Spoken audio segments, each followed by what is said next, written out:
आ जाए भाई साहब।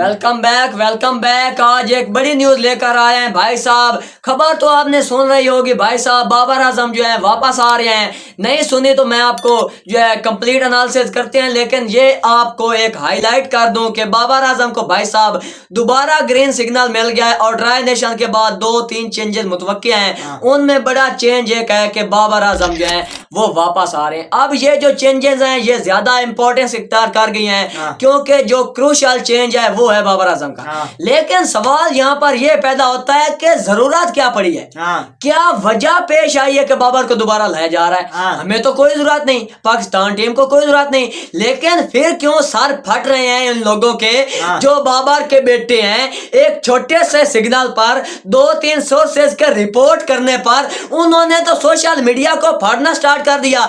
भाई साहब ऐसे उठ कर आ रहे हैं। दूसरी तरफ वो घंटा खुद वो जनाब जो है अकेडमियां ज्वाइन करके उधर बच्चों के साथ वीडियो तस्वीरें लगा रहा है, बड़ा सुपरस्टार बन रहा है। उसके जो बेटे हैं वो कह रहे हैं डाउनफॉल में इस तरह का है जो सिग्मा बन रहा है। निकलो तुम्हारी ऐसी की तैसी, हमने देखा हुआ है कब इसका आया बड़ा टाइम, कब इसका अच्छा वक्त आया। हमने इसने शुरू से लेकर तब तक इसकी हर सदाबहार ही देखी। इसकी हमेशा हमने बुरा वक्त देखा, अच्छा टाइम तो हमने देखा ही नहीं है। तो भाई साहब ये सोर्सेज, बड़े सोर्सेज ये है वो बता रहे कि भाई साहब ट्राई नेशन के बाद आपको 2-3 चेंजेस देखने को मिल सकती। तो भाई साहब अगर आपने चेंजेस करनी है, अगर आपको जरूरत है चेंज आपने करना है स्क्वाड में 1-2 चेंज, तो भाई साहब आप अब्दुल समाद को ऐड करें, आप इरफान खान नियाजी को ऐड करें, आप हुसैन तलात और खोजदर शाह की जगह ये रिप्लेस कर सकते हैं, क्योंकि वो आपको 5-6 नंबर पर आपको ज्यादा इफेक्टिव हो सकते हैं, आपके लिए वो ज्यादा कारगर साबित हो सकते हैं। ऊपर से तो आपके जो 5 स्लॉट है वो तो पहले फिल है भाई साहब। पहले जो ऊपर से सीटें हैं वो तो बुक है भाई साहब।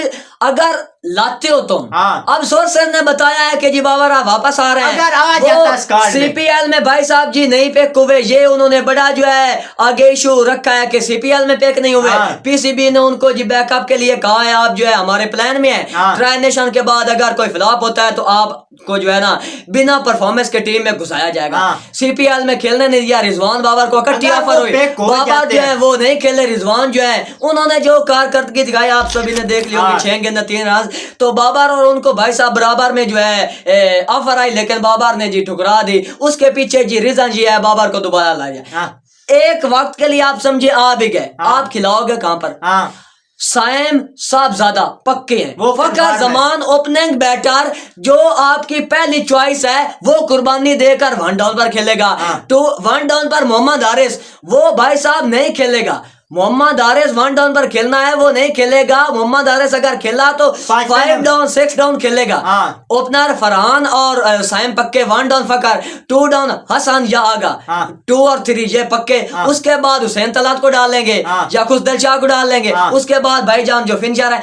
आप मुझे बताओ ये खेलेगा किस पोजीशन पर, तो फिर कैसे टीम में घुसाया जा रहा है। कोई लॉजिक नहीं बन रही, कोई सेंसिबल बात नहीं है भाई साहब। ऊपर से परफॉर्मेंस नहीं है। आप अगर इसको ऐड करेंगे तो भाई साहब फकर को फिर आप बिठाएंगे बाहर और इसको 1 डाउन पे खिलाएंगे। फिर तो वही बात आ गई जो आज से 3-4 दिन पहले थी, वही लॉजिक निकल कर दोबारा सामने आ गई। फकर जब वो उसकी कोई पिक्चर आई है कि जनाब वो प्रैक्टिस कर रहा है, ट्रेनिंग कर रहा है, वो फिट है। वो पहले एजेंडा था उसको दोबारा रिन्यू कर रहे हैं भाई साहब के फकर को अनफिट करार देकर इसको जो है बिना परफॉर्मेंस के टीम में घुसाया जाएगा। वही बात कर रहे हैं, फकर को फिर बिठा दे, इसको दोबारा जो है घुसा दे टीम में। तो भाई साहब किसी अच्छे एमएलए की या एमपीए की आ गई होगी कॉल, आ गई होगी कि डालें इसको। तो भाई साहब हमारी ये शान है, बल्कि हम तो ये सवाल उठाते हैं पीसीबी पर कि आप सजेशन तो खत्म हो गई। आपको किस चीज का प्रेशर है, आप किस चीज का प्रेशर ले रहे हैं कि हमने इसको जो भी हो जाए हमने इसको ऐड करना है। क्या जरूरत क्या पड़ गई? कोई मैच नहीं हुआ, कोई सीरीज नहीं हुई, कोई पीछे वाली बातों को छोड़ो। अब जो तुमने स्क्वाड सेलेक्ट किया उनको एक बार खेल तो लेने दो, उनको कोई मैचेस खेलने तो दो। पहले ही ग्रीन सिग्नल आ रहे हैं, पहले ही उसको रिप्लेस किया जाएगा, पहले ही 3-4 चेंजेस मुतवक्की हैं। अगर उनको चेंज करना है तो फिर उनको खिलाया क्यों, इनको नाम क्यों आया टीम में। अगर चेंजेस करने हैं, जो करने वाले हैं वो करो, उनका नाम कोई नहीं ले रहा। अब्दुल समाद करने वाला है, नियाजी वो पता नहीं बेचारा कहाँ गया, पता ही नहीं चल रहा। जो 1-2 दफा खेल लेता है। पाकिस्तान में जो हमेशा से ऐसा होता है, कोई जो परफॉर्म करता है उसको घसीट कर पटक कर मार दिया जाता है, परफॉर्मर जो है वो बाहर बैठ जाता है और जो पर्चियां हैं वो दोबारा डाल दी जाती है। बड़ी एग्जांपल है भाई साहब, सलमान मिर्जा बांग्लादेश में परफॉर्म किया, वेस्ट इंडीज में निकल गया। इंडिया वाले 4 स्पिनर के साथ जा रहे हैं, आप एक स्पिनर ऐड कर सकते हैं, फैसल अकरम को आप ऐड कर सकते हैं, आप हुसैन तलत को बिठाकर आप फैसल अकरम के साथ जा सकते हैं। यार कोई पता तो चलता है ना, फैसल अकरम को आप डालेंगे पता चलेगा भाई साहब टॉप एंड T20 में उसने परफॉर्मेंस दी है, 5 मैचों में आई थिंक 13 विकेट, और तो पता तो चलेगा ना परफॉर्मर है, परफॉर्म किया है, वो आ रहा है। जो मैच नहीं खेला, जिसकी कोई प्रैक्टिस नहीं, जिसकी कोई फिटनेस नहीं, वेस्ट इंडीज के खिलाफ सरासर वो फ्लॉप हुआ, उसको कैसे डाल सकते हैं? कोई लॉजिक ही नहीं बन रही। लिहाजा भाई साहब कोई कबूल नहीं करेगा, हम बिल्कुल एक्सेप्ट नहीं करते, बल्कि कोई कबूल नहीं करेगा। ये जो घंटे के बेटे हैं, ये जो घंटे की नाजायज औलादे हैं, हम इनको भी पटक पटक कर मारेंगे। हम यहाँ पर इसीलिए बैठे हैं, हम ये जो तुम्हारे बेसूद और पाकिस्तान को तुम लोगों ने दोनों हाथों से नोचा है, दोनों हाथों से खा रहे हो, अब हम नहीं खाने देंगे। ये जो एजेंडे हैं इनको अब हम फ्लॉप करवा कर रहेंगे। कोई अगर लॉजिक बन रही है तो फिर डालो, पहले उनको मैच खेलने दो, उनको फ्लॉप हो लेने दो, अगर वो फ्लॉप हुए ये करे परफॉर्म, उसके बाद ये लौटेगा। इस तरह हम नहीं लौटने देंगे इसको। भाई साहब वो एक बात समझ में आ सकती है कि पीसीबी का एक फायदा हो सकता है व्यूवरशिप का। भाई साहब अगर आपने व्यूवरशिप के लिए इसको ऐड करना है तो भाई साहब आपकी क्रिकेट फिर कभी भी राइट ट्रैक पर नहीं चढ़ सकती।